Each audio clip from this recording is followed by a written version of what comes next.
To my YouTube channel. तो आज हम सॉल्व करेंगे बहुत ही इंपॉर्टेंट एमसीक्यूज जो सामाजिक स्तरीकरण से रिलेटेड है। और यदि अभी तक आपने हमारे चैनल को सब्सक्राइब नहीं किया तो सब्सक्राइब कर लें। और कंटेंट वगैरह की वीडियोस वगैरह भी मैं प्रोवाइड कराती रहती हूँ वीडियो के थ्रू, तो उसे भी आप देख सकते हैं। और पहला लिंक को ज़रूर प्रेस कर लें ताकि जब भी मैं कोई वीडियो डालूँ तो आपको उसका नोटिफिकेशन मिल जाए। चलिए स्टार्ट करते हैं। तो हमारा क्वेश्चन है 59। किस समाज में श्रम के विभाजन का विस्तार हुआ है? श्रम के विभाजन का विस्तार किस समाज में हुआ है? तो वो है औद्योगिक समाज में। औद्योगिक समाज में श्रम का विभाजन हुआ है। व्याख्या देख लेते हैं। औद्योगिक समाज औद्योगिक क्रांति की उपज है। इस व्यवस्था में उद्योगों की प्रधानता होती है।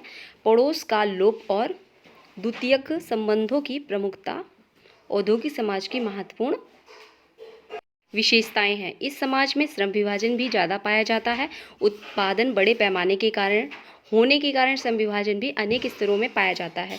इस समाज में मशीन प्रौद्योगिकी आधुनिकी तकनीकी आदि की भी प्रधानता होती है। लोग गैर कृषि कार्यों में लगे रहते हैं और शहर में निवास करते हैं। औद्योगिक समाज में वर्ग आधारित सामाजिक स्तरीकरण पाया जाता है जो खुले समाज का उदाहरण है, यानी सामाजिक गतिशीलता ज़्यादा पाई जाती है।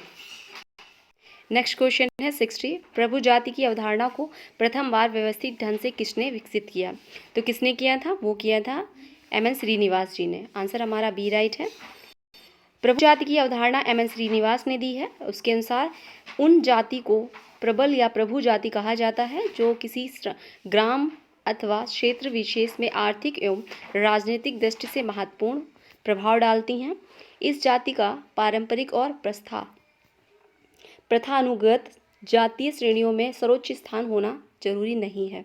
किसी जाति की जनसंख्या की ताकत, शिक्षा और सांस्कृतिक परिस्थिति जैसे कुछ ऐसे कारक हैं जो किसी जाति को किसी एक ग्राम विशेष में और ग्रामीण भारत के किसी भी क्षेत्र में उसे प्रभु जाति का दर्जा प्रदान करते हैं। ठीक है। नेक्स्ट क्वेश्चन है कास्ट इन इंडियन पॉलिटिक्स पुस्तक किसने लिखी है? ये लिखी है रजनी कोठारी ने। कौन सी बुक है ये? Caste in Indian politics. Answer हमारा डी राइट है। जीएस घूरिये की बुक कौन कौन सी हैं? Social tension in India, caste class and occupation, cities and civilisation, ये जीएस घूरिये की बुक है। रजनी कोठारी की हैं कास्ट इन इंडियन पॉलिटिक्स,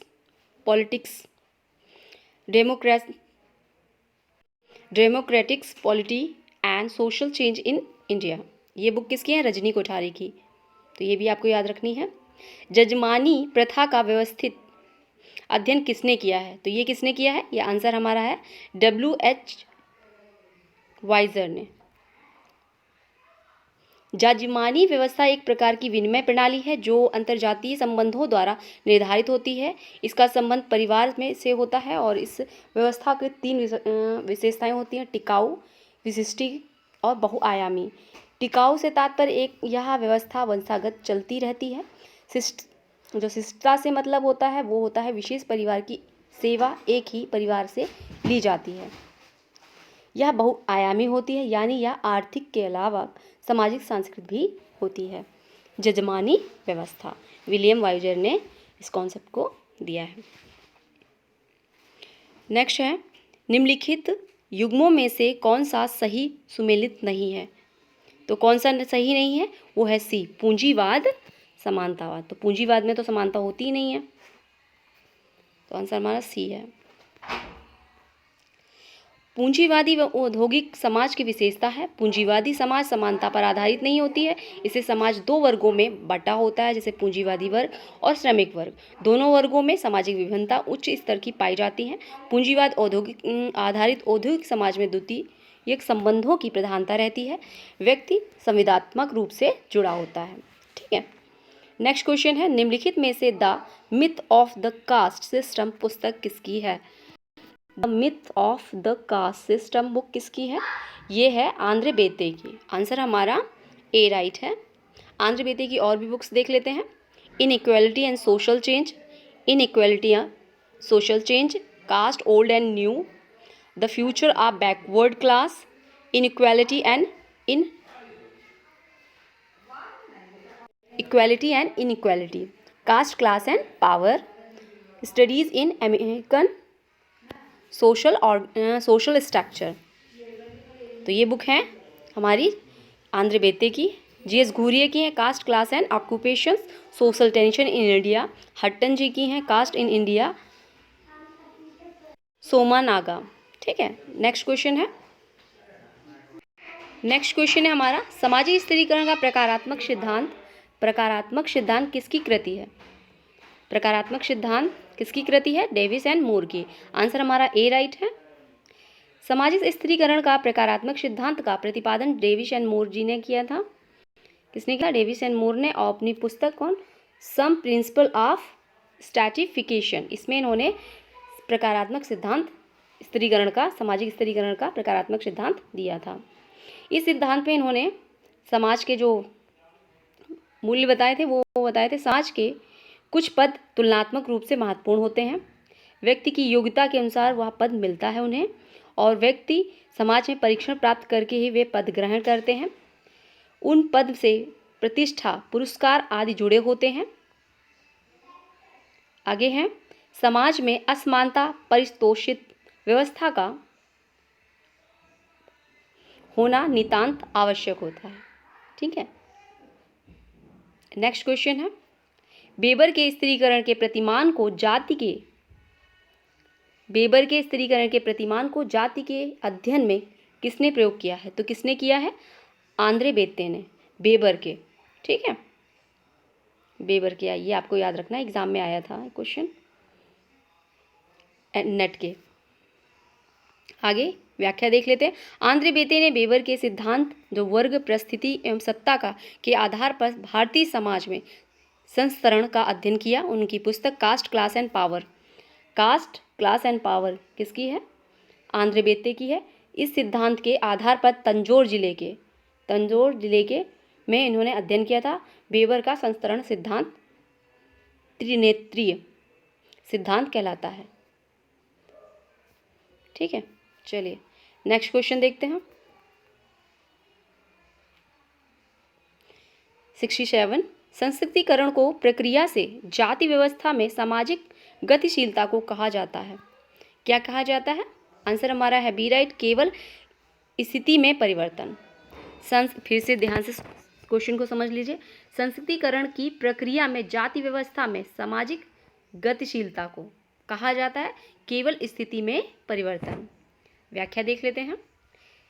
संस्कृतिकरण की अवधारणा एम.एन. श्रीनिवास ने दी थी। संस्कृतिकरण की अवधारणा किसने दी थी? एम.एन. श्रीनिवास, ये इंडियन थिंकर है। उस प्रक्रिया में निम्न जाति के लोग उच्च जाति के जीवन मूल्यों, विश्वासों आदि का अनुसरण करते हैं। बाद में एक पीढ़ी या दो पीढ़ी के बाद क्या होता है? अपनी जाति को उच्च बनाने में सफल हो जाते हैं। संस्कृतिकरण की से कुछ व्यक्ति ही अपनी जाति को बदल पाने में सफल हो पाते हैं, पूरी जाति नहीं बदल जाती।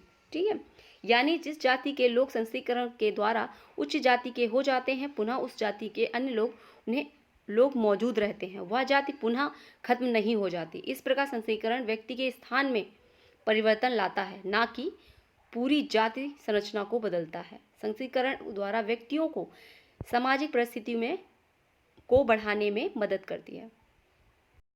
सामाजिक परिस्थिति में व्यक्तियों को बढ़ाने में मदद करती है कौन? संस्कृतिकरण।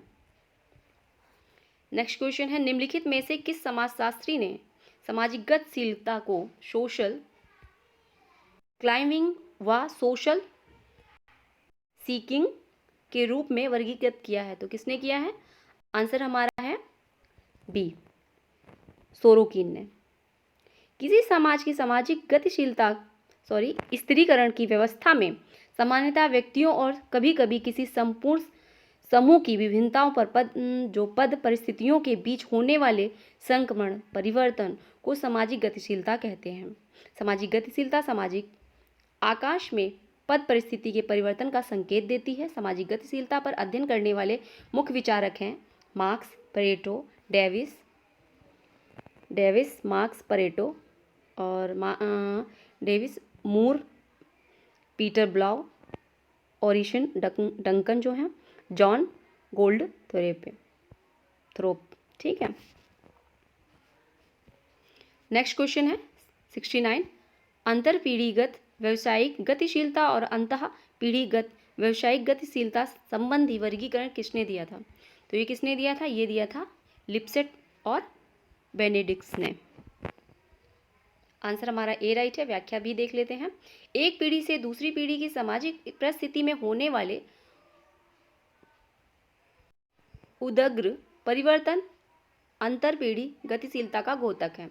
इसमें पुत्र की परिस्थिति की तुलना उसके पिता की परिस्थिति से की जाती है। ऐसी गतिशीलता जो एक व्यक्ति को अपने ही व्यवसायिक जीवन में अनुभव होती है, अर्थात व्यक्ति के वर्तमान व्यवसाय की पद परिस्थिति की तुलना गत पुराने जो व्यवसाय होते हैं पद परिस्थिति से की जाती है। इसे अंतर पीढ़ी गतिशीलता कहते हैं। आंसर हमारा है 70। निम्नलिखित में से कौन सी वर्ग की विशेषता नहीं है? वर्ग की विशेषता नहीं है। आंसर हमारा ए राइट है। प्रदत्त सदस्यता। प्रदत्त मतलब जन्म से मिली हुई, वर्ग जन्म से तो नहीं होता है। वर्ग का आधार होता है, वर्ग का आधार का अर्थ है वर्ग आधारित समाज खुला समाज का एक उदाहरण है। यानी व्यक्तियों में सामाजिक गतिशीलता के ज़्यादा अवसर प्राप्त होते हैं। साथ ही वर्ग आधारित समाज अर्जित भूमिका और परिस्थिति पर निर्भर करता है। यानी ऐसे समाज में सामाजिक परिस्थिति व्यक्तियों की योग्यता, क्षमता और कुशलता, मेहनत, प्रयास आदि पर निर्भर करती है। प्रदत्त सदस्यता जाति आधारित समाज की विशेषता होती है। वर्ग समाज में विभिन्न वर्गों के लोग के बीच वर्ग चेतना, वर्गों का ध्रुवीकरण, दूसरे वर्ग के साथ संघर्ष आदि गुण पाए जाते हैं। मार्क्स ने वर्ग की इस विशेषताओं का विस्तार से वर्णन किया है और अध्ययन भी किया है। वर्ग आधारित समाज में मुख्यतः 3 वर्ग पाए जाते हैं। कौन कौन से? उच्च वर्ग, निम्न वर्ग और मध्य वर्ग। और कार्ल मार्क्स के अनुसार कितने वर्ग पाए जाते हैं? 2, बुजुर्गवा और सर्वहारा। ठीक है, तो आज के लिए यही हमारे क्वेश्चंस। नेक्स्ट वीडियो में 10 क्वेश्चन फिर सॉल्व करेंगे इसके आगे के। और वीडियो अच्छी लगी हो तो लाइक करिएगा। नेक्स्ट वीडियो में फिर मिलते हैं। Thanks for watching.